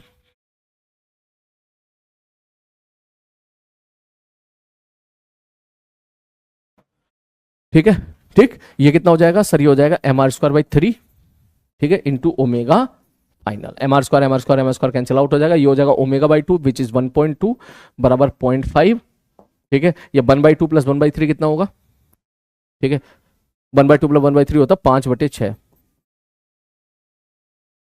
ठीक है, तो ओमेगा फाइनल कितना, 12×6 = 72, तो ओमेगा फाइनल हो जाएगा 7.2/5। 5 ही 5 बचा 2, 5 चौक 20, 5 चौक 20। ठीक है, चलो नेक्स्ट, अगला क्वेश्चन। नेक्स्ट क्वेश्चन बड़ा ही प्यारा सवाल है। ये सवाल एडवांस ने 2 बार पूछ लिया है, ठीक है, ध्यान से समझना क्या है ये। बोले सर कोनिकल पेंडुलम होता है, इस प्रकार से घूम रहा होता है, ठीक है, कोनिकल पेंडुलम है, इस प्रकार से हॉरिजॉन्टल सर्किल में घूम रहा है मास।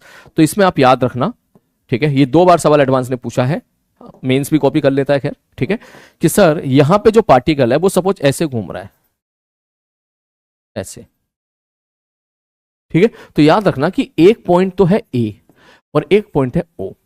इसके अबाउट पार्टी अगर कोनिकल पेंडुलम है, पार्टिकल कांस्टेंट स्पीड से ऐसे ऐसे घूम रहा है, तो इस पॉइंट के अबाउट एंगुलर मोमेंटम होता है कांस्टेंट, लेकिन इस पॉइंट के अबाउट एंगुलर मोमेंटम होता है वेरिएबल। क्यों वेरिएबल होता है? क्योंकि मान लो किसी इंस्टेंट पर मैं बात करूं, यहां पर पार्टिकल है, ठीक, इस प्रकार से घूम रहा है। अगर पार्टिकल इस प्रकार से घूम रहा है, मान लो किसी टाइम पे यहां पे, ठीक, तो इधर तो होगी उसकी वेलोसिटी। पॉइंट आपने पकड़ा है ये, आप समझो इस बात को, ठीक। तो पॉइंट अगर ये पकड़ा है तो आर वेक्टर तो हो गया इस तरफ, ठीक। तो आप ऐसे समझो आर वेक्टर इधर हो गया और वेलोसिटी सपोज उस तरफ हो गई, तो आर क्रॉस भी इधर हो जाएगा। तो इसका मतलब इस तरफ हो जाएगा एंगुलर मोमेंटम की दिशा। तो अगर पार्टिकल घूमेगा तो इस प्रकार से एंगुलर मोमेंटम भी आपका क्या हो रहा होगा, यहां पर घूम रहा होगा। ये पार्टिकल भी तो घूम रहा है ना ऐसे, ठीक है। तो कुल मिलाकर एंगुलर मोमेंटम की दिशा यहाँ पर बदल रही होती है। अब इस चीज को बढ़िया तरीके से प्रूव करने के लिए मैथमेटिकली आप यहाँ पे जा सकते हो। मैथमेटिकली कैसे आ सकते हो? बोले सर इसने सारी कहानी बोल दी है। इसने बोल दी कि किसी टी टाइम पर मास इस जगह पर है, मान के चलो ये ओरिजिन है 0,0, ठीक है, इस जगह पर है, तो ये कोऑर्डिनेट कितना हो गया, r,0 हो गया। अब इसने क्या बोला है, वेलोसिटी वी जे कैप है, तो इस तरफ तो मान ले एक्स एक्सिस, अंदर की तरफ मान ले वाई एक्सिस, ठीक है, और ऊपर की तरफ मान ले जेड एक्सिस। ये हो गया तेरा, ठीक। तो इसका मतलब यहां वेलोसिटी किधर होगी सर, ये ऐसे घूम रहा है, ऐसे ऐसे ऐसे, तो यहां अंदर की तरफ होगी, तो यहां वेलोसिटी कितनी होगी इसका, वीजे कैप वेलोसिटी हो गई। तो इसने क्या पूछ लिया कि इस मोमेंट पे बता दो पार्टिकल का एंगुलर मोमेंटम जिस पॉइंट के साथ सस्पेंड किया है उस पॉइंट के अबाउट। इसका मतलब he is talking about angular momentum out हो, जो कि कितना हो जाएगा, आर क्रॉस एम वी। तो यहां सारा खेल आसान है, बस आपको देखना पड़ेगा कि ओ का कोऑर्डिनेट कितना है। अब ध्यान से देख सर, ये तो हो गया सर ओरिजिन हो गया, ए को तो मैंने ओरिजिन मान लिया 0,0, ठीक है, ठीक है सर जी, ओके यार, ठीक। अब मुझे इस पॉइंट का कोऑर्डिनेट चाहिए। अब इसका कोऑर्डिनेट क्या लिखूंगा सर, देखो ध्यान से चलो सर, इधर जाना पड़ रहा है हमको ऊपर की तरफ, जेड एक्सिस में जाना पड़ रहा है, कितना, इतना। ये कितना है, एल का स्क्वायर माइनस आर का स्क्वायर का अंडर रूट। तो इसका कोऑर्डिनेट कितना हो जाएगा भाई साहब, इसका कोऑर्डिनेट हो जाएगा 0,0, under root L square minus are square. ये ए का कोऑर्डिनेट हो जाएगा। तो इसने इसके अबाउट एंगुलर मोमेंटम पूछा है, तो आर वेक्टर कौन सा होगा भाई, आर वेक्टर हो जाएगा ये वाला वेक्टर। याद करो वेक्टर वो लिया करते थे जिसकी पूंछ वहां पर है, जिसके अबाउट एंगुलर मोमेंटम पूछ रहा है। तो आर वेक्टर कितना हो जाएगा सर, ये हो जाएगा सर, इसका पूरा कोऑर्डिनेट लिख दे, r,0,0। तो आप लिख सकते हो R I cap minus under root L square plus minus are square J K cap, ठीक। तो वेक्टर आर निकाल लीजिएगा, इसमें वैल्यू पुट कर लेना, तुम्हारा आंसर आ जाएगा। नेक्स्ट सवाल, next question, this is the question. इस टाइप के सवाल हम लोग काफी प्रैक्टिस कर चुके हैं। सवाल में कोई दम नहीं है, बस अपनी स्पीड बढ़ाओ, ठीक है। आप सीधा बोलो इसके लिए सर, इसका सर 3F फ्रिक्शन मान लो पीछे की तरफ है, आप सीधा बोलोगे F प्लस F, तो ये कितना हो गया total 2F, sorry 2F minus friction बराबर mass into acceleration of centre of मास, ठीक है। दूसरी लिखो टॉर्क इक्वेशन, इसका टॉर्क 0 हो जाएगा, इसका टॉर्क हो जाएगा F इंटू 2R, ठीक है। फ्रिक्शन का टॉर्क हो जाएगा फ्रिक्शन इंटू 3R बराबर आई इंटू अल्फा, ए बराबर आर अल्फा। बस ये सारी चीजें करनी है। पूछा क्या है, direction of friction, direction of पीछे फ्रिक्शन उसने पूछ लिया है, ठीक है, कर सकते हो, ठीक है। नेक्स्ट आगे बढ़ते हैं, अगला डायरेक्शन ऑफ फ्रिक्शन कैसे सर, फ्रिक्शन पीछे की तरफ मान लेना। अगर अगर हमारा आंसर सही आ गया, मतलब फ्रिक्शन पॉजिटिव आ गया, तो पीछे होगा। और अगर सपोज जो है तुम्हारा जो है आंसर सपोज फ्रिक्शन की वैल्यू नेगेटिव आ जाती है, वो 3 इक्वेशन को सॉल्व करके, तो फ्रिक्शन आगे हो जाएगा। अब ये मत कहना सर इस सवाल में वो तरीका लगा दें एक्स अपॉन आई, वो है याद है ना, एक्स बराबर आई अपॉन एम आर वाला, यहाँ पे 2 जगह फोर्स लगा रखा है, तो वो तरीका मत लगाइएगा, ठीक है। नेक्स्ट अगला, नेक्स्ट मोमेंट ऑफ इनर्शिया इसने पूछ लिया है सी के अबाउट। तो सी के about moment of inertia I hope आप बड़े आराम से निकाल सकते हो। मान लो इसका मास m1 है, तो इसका मास भी m1 हो जाएगा, इसका मास m2 हो जाएगा। इसका और मोमेंट ऑफ इनर्शिया क्या लिखोगे सर, इसके लिए लिखेंगे पहले इस रॉड का, इसका और मोमेंट ऑफ इनर्शिया कितना हो जाएगा, mr²/12, क्योंकि इसकी लेंथ r है, ठीक है। इसका और मोमेंट ऑफ इनर्शिया कितना, ml²/12, और यहां से यहां क्या लगा दो parallel axis theorem plus m, ये कितना है r और ये कितना r/2, तो कितना हो जाएगा 3r/2, ठीक है, ठीक है सर, ओके। जितना इसका मोमेंट ऑफ इनर्शिया उतना ही इसका मोमेंट ऑफ इनर्शिया, प्लस बचा ये, इसका मोमेंट ऑफ इनर्शिया हो जाएगा m2 इंटू आर इसका। इसके बाद खुद कीजिएगा, m1 m2 की वैल्यू पुट करनी है, हिसाब से वैल्यू पुट करना, m1 m2 लैम्डा के हिसाब से पुट कर लेना, ठीक है। इसने देख इतना दे रखा है, तो मास m, टोटल मास m दे रखा है फ्रेम का, ठीक है। तो लैम्डा निकाल लेना, सबसे बढ़िया तरीका बता रहा हूँ, सबसे लैम्डा निकाल लेना। इसका मास हो जाएगा लैम्डा इंटू आर, इसका मास हो जाएगा लैम्डा इंटू पाई आर, इसका मास हो जाएगा लैम्डा इंटू आर, जहां लैम्डा की वैल्यू कितनी हो जाएगी, total mass upon total distance, ठीक है। अगर मैं लैम्डा की वैल्यू लिखूंगा तो क्या लिखोगे, टोटल मास बटे टोटल डिस्टेंस कितनी हो जाएगी, pi R plus 2r, R R 2r और ये पाई आर है, ठीक है। नेक्स्ट अगला क्वेश्चन, ये खुद कीजिए, काफी बच्चों को इसका आंसर रटा हुआ भी होता है, मोमेंट ऑफ इनर्शिया निकालने का सवाल है, सिंपल सवाल है। Next question, this is a very good question for simple and average type of question जो जी एडवांस में पूछे जाते हैं, जिनसे सवाल आते हैं, बनते हैं। आप जब PYQ लगाओगे तो आपको आइडिया लग जाएगा, क्योंकि इसमें हर एक चीज इसका इस्तेमाल हो जाएगा। मल्टीपल चॉइस का सवाल है, एक छोटी सी गलती आपको -2 करके सिलेक्शन से बाहर निकाल देती है। इसने बोला बीम है, मास 4 किलोग्राम है, लेंथ 2 किलोग्राम है, ऐसे ऐसे बांध दिया गया है लोअर एंड पर, फोर्स 30 न्यूटन का लगा दिया गया है, ठीक है। अब उसने बोला है कि 37 डिग्री एंगल दे रखा है। अब दुनिया भर की सारी बात बता दो, टेंशन बता दो, हिंज फोर्स बता दो, सब कुछ दुनिया भर की बात बता दो। तो भैया कोई बात नहीं, FBD बनाओ, इस पे इधर लग रहा होगा टेंशन T, हिंज फोर्स पता नहीं किधर कैसे लग रहा है, मान ले नीचे NX ऊपर NY, हिंज फोर्स तो जैसे मन करे वैसे मान ले, 2 कंपोनेंट ले ले, बस खत्म कहानी, ठीक है। तो पहली क्वेश्चन क्या लिखोगे सर, क्योंकि सारा का सारा सिस्टम इक्विलिब्रियम पे है, इसने यहाँ पे लिख रखा है, कहीं ना कहीं लिखा हुआ होगा, ठीक है। नहीं लिखा है तो पढ़ लेना, beam mass applied beam is kept vertical by the cable. हाँ बस बीम को वर्टिकल रखने का मतलब ये होगा पूरा सिस्टम इक्विलिब्रियम पर है, तो इसका मतलब आगे वाला फोर्स पर आओ, पीछे वाला फोर्स F बराबर, पीछे कौन है NX मान लिया मैंने, और प्लस पीछे कौन है सर T cos 37। पहली इक्वेशन तो होगी आपकी ये वाली, ठीक है। दूसरी इक्वेशन क्या लिखोगे सर, ऊपर वाला फोर्स बराबर नीचे वाला फोर्स, ऊपर कौन लग रहा है NY, ठीक है, बराबर mg plus T sin theta 3T/5।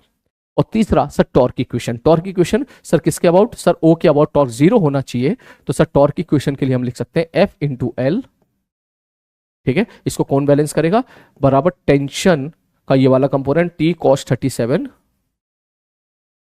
Into L/2। अगर ये मिड में है तो चेक कर ले, मिड में है, मिड में है, सेंटर ऑफ द, हाँ भैया मिड में।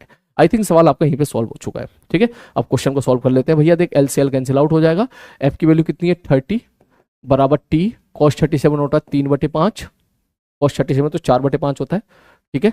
cos 37 इज 4/5, ठीक है, मल्टीप्लाई बाई 2। तो ये आंसर टेंशन कितना हो जाएगा भैया, टेंशन आ जाएगा 15/75/4 है। सही जा रहा है क्या, कुछ गलती हो गई क्या, हाँ वो 2 नहीं है वो हाफ है, गलती कर दी, देखा ना मैंने ही सवाल निपटा लिया ये, ठीक है। तो 2 से मार देंगे, ये 15/75 पहला आंसर करेक्ट है। Horizontal component of the force of the hinge at the beam is, अब आपको क्या पता चलेगा, टेंशन की वैल्यू पुट कर देगा, फोर्स की वैल्यू पता है NX आ जाएगा, उसके बाद आप खुद कर लीजिएगा, मैं अब कैलकुलेशन मैं नहीं कर रहा भाई, खुद करो। नेक्स्ट क्वेश्चन, इस प्रकार का सवाल आपने देखा था कि लेडर है, लेडर इक्विलिब्रियम पर है, ठीक है। तो हम कैसे सॉल्व किया करते थे, एडवांस ने भी पूछ लिया था इस पे सवाल, उसने बस इसको थोड़ा आगे बढ़ा के पूछ लिया था, ठीक है। फिर जो है क्या हुआ, हमने आदमी को रखा था, आदमी को रखने के बाद फिर हमने उस पर भी सवाल किया था कि आदमी को रख दिया तो बताओ, इस तरह के सवाल हम क्लास में करते हैं। अब सवाल ये कि आदमी ऊपर की तरफ जा रहा है ऐसे, तो बताओ क्या क्या हो रहा होगा, ठीक है। इस साइड वाला नॉर्मल, इस साइड वाला नॉर्मल, कौन बढ़ रहा होगा, कोई कॉन्स्टेंट होगा, कौन फ्रिक्शन वगैरह क्या हो रहा होगा, वो सारी चीजें उसने पूछ ली। तो अगर मैं आपसे पूछूं, मान लो किसी स्टैंड पर आदमी यहां पर है, मैंने कहा ठीक है, तो अगर अपन ध्यान से देखें तो ऊपर तो लग रहा होगा N1, यहां से लग रहा हो, इसको तो मैंने NA बोल दिया, इसको इधर से लग रहा होगा NB, ये स्मूथ है, और ये उधर फिसलने की कोशिश कर रही होगी तो इधर लग रहा होगा फ्रिक्शन एट A, मैंने कहा ठीक है। और नीचे लग रहा होगा mg, और आदमी का नीचे लग रहा होगा हरा वाला mg, और ये डिस्टेंस कितनी है भाई साहब, मान के चलो x है। तो सीधी सी बात यह है कि अगर पूरा सिस्टम इक्विलिब्रियम पे है तो टॉर्क अबाउट ए हमेशा ही 0 होना है, एवरी टाइम हमेशा ही 0 होगा टॉर्क अबाउट हो, ठीक, अबाउट ए। तो जब आदमी ऊपर की तरफ जा रहा है तो क्या x बढ़ रहा है, मैंने कहा भैया x बढ़ रहा है। अब ये मत कहना सर आदमी और ये लेटर के बीच में नॉर्मल भी तो होगा, अरे मैंने भैया mg के साथ उसको सेट कर दिया, ठीक है, ठीक, हमने सिस्टम मान लिया आदमी को और रॉड को, आदमी को लेटर को सिस्टम मान लिया हमने, तो वो इंटरनल हो गया नॉर्मल उनके बीच का, ठीक।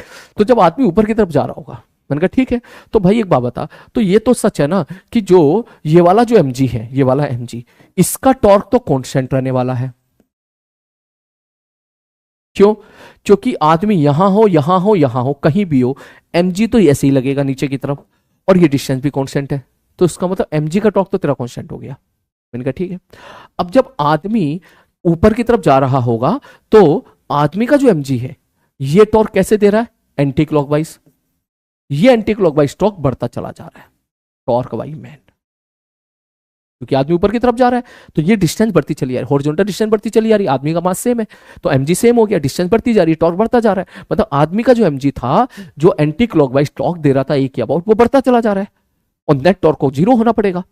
तो अगर आदमी का टॉर्क बढ़ता चला जा रहा है तो इसका मतलब इसके टॉर्क को भी बढ़ना पड़ेगा, क्योंकि ये अपोजिट डायरेक्शन में। चेक करके देखो, अगर मैं इस लाइन को आगे खींच दूं, इस लाइन को ऐसे खींच देता हूं मैं, तो ये कैसा टॉर्क दे रहा है? ये एनबी कैसा टॉर्क दे रहा है? Sir torque of the NB आप लिख सकते हो कितना आएगा कि sir force into l sine theta, ये वाली जो डिस्टेंस है, ये वाली डिस्टेंस।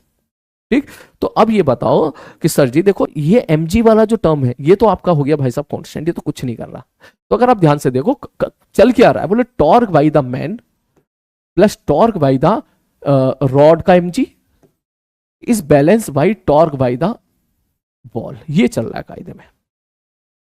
ठीक है, क्योंकि फ्रिक्शन का टॉर्क 0 हो गया, यहां पे लगने वाला इस नॉर्मल का टॉर्क 0 हो गया। ये चल रहा है कि आदमी का टॉर्क का mg एंटी क्लॉकवाइज, इसका भी एंटी क्लॉकवाइज, कौन बैलेंस कर रहा है? नॉर्मल के द्वारा लगाए गए टॉर्क के द्वारा, ये दीवार के द्वारा लगाया गया जो नॉर्मल है उसका टॉर्क। तो मैं ऐसा बोल सकता हूं इसमें, बोले सर ये तो हो रहा है बढ़ रहा है इंक्रीज, और ये है तुम्हारा कांस्टेंट, तो इसका मतलब इसको बढ़ना पड़ेगा, इंक्रीज होना पड़ेगा, और इंक्रीज होना पड़ेगा इसको, और ये वाली डिस्टेंस तो कांस्टेंट है, और अगर इसको बढ़ना पड़ेगा तो इसका मतलब जाहिर सी बात है एक ही केस बचता है कि एनबी को क्या होना पड़ेगा? बढ़ना पड़ेगा। और इन पे कोई फर्क पड़ेगा क्या? एनए पर, इन पे है।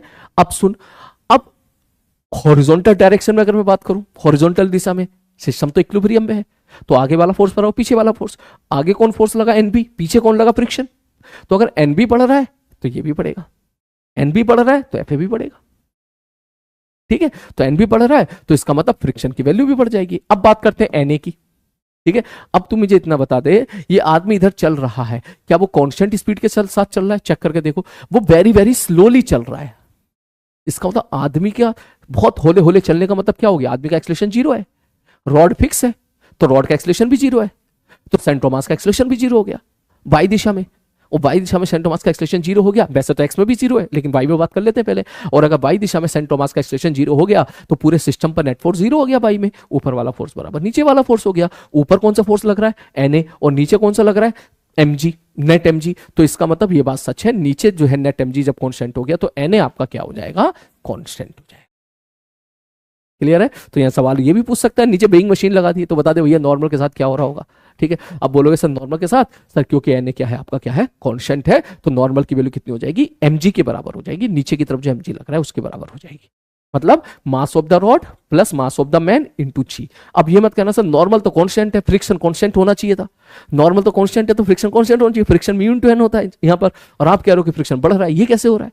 मैंने कहा भाई साहब ये इसलिए हो रहा है क्योंकि ये फ्रिक्शन स्टैटिक है, और स्टैटिक फ्रिक्शन क्या होता है? स्टैटिक फ्रिक्शन की वैल्यू म्यू इनटू एन नहीं होती है, स्टैटिक फ्रिक्शन की वैल्यू वेरिएबल होती है। इसका मतलब फ्रिक्शन की वैल्यू बढ़ रही होगी जो कि म्यू इनटू एन से कम होगी। अगर इस फ्रिक्शन की वैल्यू म्यू इनटू एन से ज्यादा हो गई तो भाई साहब फिसल जाएगा, क्योंकि ये फ्रिक्शन रिक्वायर फ्रिक्शन है, इसी जरूरत वाला फ्रिक्शन है जिसकी वैल्यू म्यू इनटू एन से कम होगी। अब सवाल देख सकते हैं, मैं आंसर ही मैच करा लेता हूं जल्दी से।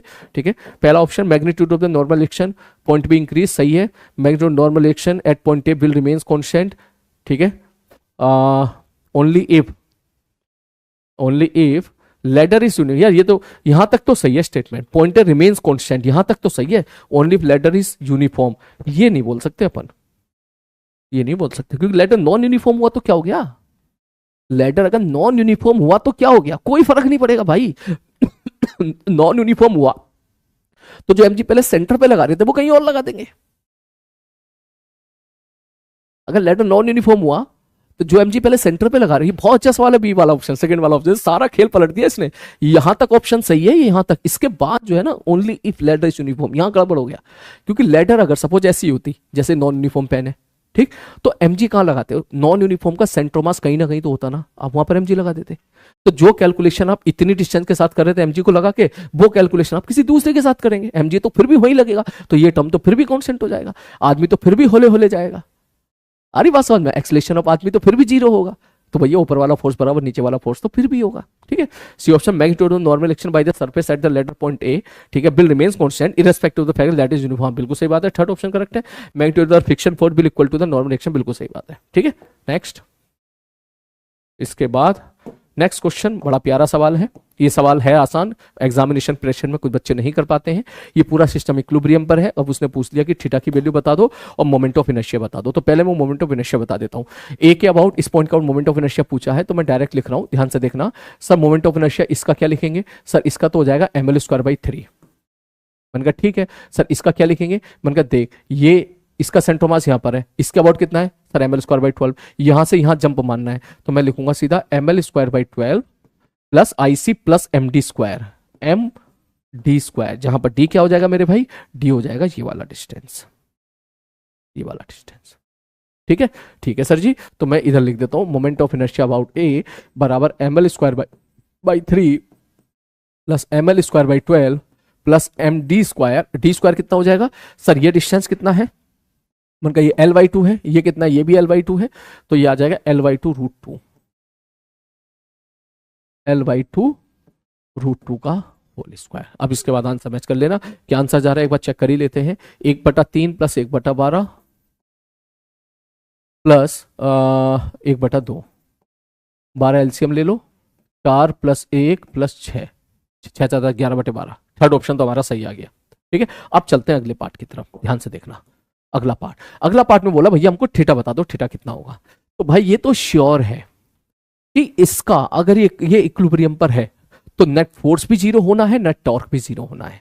मैंने कहा ठीक है भाई साहब, तो ये तो श्योर है कि पूरे सिस्टम का जो सेंटर ऑफ मास होगा, उस पूरे सिस्टम के सेंटर ऑफ मास को इस वर्टिकल लाइन पे आना पड़ेगा। आई होप ये चीज आपको मालूम होगी।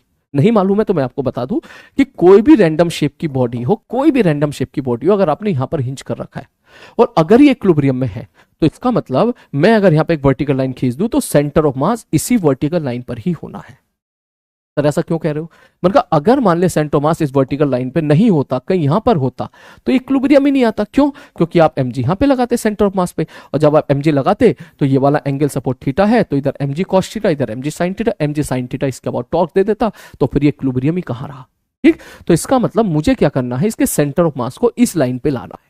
ठीक, अब ध्यान से देख, किसके सेंटर ऑफ मास को? सिस्टम के सेंटर ऑफ मास को। इस रॉड का सेंटर ऑफ मास यहां पर होगा और इस रॉड का सेंटर ऑफ मास यहां पर होगा। अरे बात समझ में, मतलब आप समझो, ये जो वर्टिकल लाइन है मैं इसको यहां से हटा दे रहा हूं, ये वर्टिकल लाइन जो है ना इसको हटा देता हूं मैं अभी, इन्हें सबको लाइन को हटा देता हूं, अभी सारी लाइन को हटा देता हूं मैं। ठीक है, ठीक है सर, ओके। तो अब ध्यान से देखना, क्योंकि दोनों का मास एम है, इसका मास इस रॉड का मास भी एम है, इसका मास भी एम है, तो इसका सेंटर मास यहां, इसका सेंटर मास, तो पूरे सिस्टम का सेंटर मास यहां पर होगा, पूरे सिस्टम का सेंटर मास यहां पर होगा। तो ये जो सेंटर ऑफ मास है, इसको अगर मैं इससे कनेक्ट करूंगा तो ये इस हिंज पॉइंट से पास करेगा। पास कर नहीं रहा, डायग्राम ऐसी बना रखा है उसने, इस प्रकार से पास करेगा। अरे बात समझ में। अब देखो ध्यान से, सर ये वाली डिस्टेंस कितनी थी? L, तो ये डिस्टेंस L/2 और ये मिड है, तो इसका मतलब ये वाली डिस्टेंस कितनी हो जाएगी? L/4। और ये वाली डिस्टेंस कितनी है? ये वाली L/2 है। ये थीटा है, तो ये क्या हो जाएगा? ये वाला, ये 90 माइनस थीटा हो जाएगा। ठीक है, जूम करके देख ले भाई, यहां से जूम करके, ये ले जूम करके देख ले, ये 90 माइनस थीटा हो जाएगा ये वाला एंगल। ठीक है सर जी, तो इसका मतलब मैं यहां पे लिख सकता हूं tan 90 माइनस थीटा बराबर परपेंडिकुलर अपॉन बेस। ठीक है, तो ये आ जाएगा cot थीटा बराबर 1/2, इसका मतलब tan थीटा बराबर 2। ठीक है, तो हो गया सवाल आपका tan inverse. First option is the correct answer. Next question उसी प्रकार से फिर से एक सवाल और। ठीक है, खुद से कीजिएगा इस सवाल को, मैं नहीं कर रहा हूं भैया, आदमी ने इधर पकड़ के मार रखा है, इसको खींच रखा है, ऊपर टेंशन, इधर टेंशन, नीचे mg। ठीक है, टॉर्क ऊपर वाला फोर्स और नीचे वाला फोर्स, और भैया ए पॉइंट का टॉर्क क्या कर दो? बैलेंस कर दो। यही है इस सवाल में, और कुछ नहीं है। ठीक है, चलो आगे बढ़ते हैं। नेक्स्ट क्वेश्चन बड़ा ही प्यारा सवाल है, ठीक है, सवाल को देख के डरना मत। इसको थोड़ा सा इधर ऐसे कंप्रेस किया है, छोड़ दिया है। उसके बाद सिस्टम पर कोई भी एक्सटर्नल टॉर्क नहीं है, एक्सटर्नल फोर्स नहीं है हिंज फोर्स के अलावा, ठीक है। तो अगर मैं ओ पॉइंट के अबाउट बात करूं तो एक्सटर्नल टॉर्क नहीं है, स्प्रिंग फोर्स ये सब इंटरनल हो जाएगा, क्योंकि अगर स्प्रिंग कंप्रेस होगा एक्स तो इस पे इधर फोर्स लगा रहा होगा के एक्स, और कंप्रेस हो गया तो इस पे इधर फोर्स लगा रहा होगा के एक्स, ठीक है। तो दोनों का ही जो टॉर्क है ओ के अबाउट क्या हो जा रहा है तुम्हारा, कैंसिल आउट हो जा रहा है। एक का क्लॉकवाइज तो दूसरा एंटी क्लॉकवाइज, इसका मतलब टॉर्क तो तुम्हारा कैंसिल आउट हो गया, angular momentum will be conserve. तो block and disc have equal kinetic energy, कुछ नहीं बोल सकते, ठीक है, क्योंकि भैया वो देखना पड़ेगा यहाँ पे मास पास के बारे में क्या कहानी क्या कहना चाह रहा है वो, ठीक है। It disc of radius R has the thin group radius R in the free to rotate of the vertical axis passing the centre, spring mass is compress centre of the rest, ठीक है, duration spring release and the block का mass भी m है। फिर भी उनकी जो है काइनेटिक एनर्जी हम यहाँ पे सेम नहीं बोल सकते, क्योंकि हम बस इतना बोल सकते हैं कि angular momentum will be conserve, ठीक है। तो किसी मोमेंट पर अगर ब्लॉक की जो वेलोसिटी है वो v है तो हम ये लिख पाएंगे mvr बराबर आई ओमेगा, ठीक है, mvr बराबर I omega. Block and disc का एंगुलर मोमेंटम सेम मैग्नीट्यूड, बिल्कुल सही बात है। Block and disc have the equal magnitude of force acting on them, equal, block and disc have the equal magnitude of force acting on them, ये भी उसने बोला है। ये तुम्हारा स्टेटमेंट जो है गलत हो जाएगा, क्योंकि हिंज फोर्स भी है यहाँ पर, स्प्रिंग के द्वारा लगाया गया फोर्स तो इक्वल होगा, लेकिन यहां पर हिंज फोर्स भी है, इसलिए आंसर गलत हो जाएगा। मैं सवाल और देख लेता हूं, हिंज कहीं लिखा है क्या। इसने बोला disc of radius R the group of radius R free to rotate vertical axis, बस खत्म कहानी। ये वाला ऑप्शन अक्सर बच्चों से गलत हो जाता है, दूसरा वाला, ठीक है। तीसरा वाला उनको लगता है कि हाँ यार फोर्स तो सही है ना, इक्वल तो होगा ना, साफ साफ दिख रहा है, both have the equal magnitude of force acting on them. तो भाई स्प्रिंग ने अगर स्प्रिंग कंप्रेस होगा तो उस पर के एक्स लगाया तो उस पर भी के एक्स लगाया, लेकिन यहां पर हिंज भी तो है ना, वो हिंज भी तो है ना, ठीक है। चौथा, block and the disc have the equal magnitude of torque acting on them, बिल्कुल सही बात है, दोनों का जो टॉर्क होगा वो सेम होगा, के एक्स इंटू आर, के एक्स इंटू आर हो जाएगा। नेक्स्ट, ये क्वेश्चन वही है जो अभी मैंने आपको बताया था, याद रखना। ओ के अबाउट एंगुलर मोमेंटम कांस्टेंट नहीं है, सी के अबाउट एंगुलर मोमेंटम कांस्टेंट है, और लाइन ओसी अगर वो कभी ये बोल दे ना ओसी लाइन दे दे तो इसके अबाउट भी आपका एंगुलर मोमेंटम कांस्टेंट होगा, याद रखना। इसका मतलब टॉर्क इसके अबाउट जीरो आ जाएगा, ठीक है, इफेक्टिव टॉर्क जो आएगा, ठीक है। तो अब ये चीज आप चेक कर सकते हो, angular momentum particle about point of suspension does not remains constant, बिल्कुल सही बात है। एंगुलर मोमेंटम पार्टिकल वो centre of circle remains constant, बिल्कुल सही बात है। एवरेज फोर्स, अच्छा एवरेज फोर्स कैसे निकालोगे, एवरेज फोर्स निकाल देना, एवरेज फोर्स बराबर, एवरेज फोर्स पूछा है ड्यूरिंग द हाफ रोटेशन, तो सीधा लिख देना change in momentum upon total time. क्या लिखोगे, change in momentum upon total time, ठीक है। यहां से सॉल्व करके आंसर निकालिएगा, ये आंसर आएगा वहां से। और चौथा है आपका average torque about the axis during the half rotation is zero, हाँ एवरेज टॉर्क तो जीरो ही होगा, हाफ रोटेशन मतलब ओसी लाइन के अबाउट तो टॉर्क ही जीरो है यहां पर, ओसी लाइन के अबाउट, ठीक है। अब टॉर्क जीरो क्यों है, ठीक है, मतलब देख एक बार बता, इधर टी लग रहा है तो ऊपर कौन लगेगा, टी कॉस थीटा, नीचे लगेगा m g, T cos theta हमेशा एम जी के बराबर है, तो इनके टॉर्क वैसे कैंसिल आउट हो गए, टी साइन थीटा इससे पास कर गया सी से, तो सी के अबाउट क्या है, ठीक है। तो ये जो एक्सिस अगर मैं इस एक्सिस को मान लेता हूं तो ये फोर्स एक्सिस से पास कर जा रहा है, तो चौथा ऑप्शन तो हमेशा सही होगा यहां पे, ठीक है। चलो तो अभी का डिस्कशन मैं यहीं पे रोकता हूं, क्योंकि मेरी अभी ट्रेन है थोड़ी देर के बाद, ठीक है, बेंगलोर की, ठीक है, सॉरी ट्रेन नहीं फ्लाइट, ठीक है। तो इसका सी पार्ट है, तीसरा पार्ट आप खुद से कीजिएगा, ठीक है। मैं इसका हिंट देता हूं, जो मैंने अभी बताया, आधे चक्कर का मतलब है अभी अंदर की तरफ जा रहा है, इसकी वेलोसिटी एमबी होगी, तो जब यहां पहुंचेगा तो बाहर की तरफ वेलोसिटी एमबी हो जाएगी, तो 2 MB इसकी वेलोसिटी हो जाएगी, ठीक है, 2 MB इसकी वेलोसिटी हो जाएगी, सॉरी चेंज इन मोमेंटम हो जाएगा, but total time is t/2। आप वेलोसिटी की वैल्यू पुट कर दिए, v की वैल्यू पुट कर देना यहाँ पर, कोनिकल पेंडुलम से जो निकाला करते थे कोटर पुटर करना, आपका जो भी आंसर है मैच कर जाएगा। तो आज का डिस्कशन मैं यहीं पे रखता हूँ।